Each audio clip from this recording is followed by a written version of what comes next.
ஏங்க ஏங்க இந்த தண்ணிய மேல படும் பொழுது சொர்க்க பூமிக்கே வந்துட்டேங்க.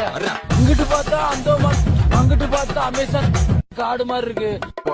உமாபெட்டி, ஐயோ உமாபெட்டி, மொத்தத்துல உமாபெட்டி தனி ஐலாண்டுங்க. உமாபெட்டி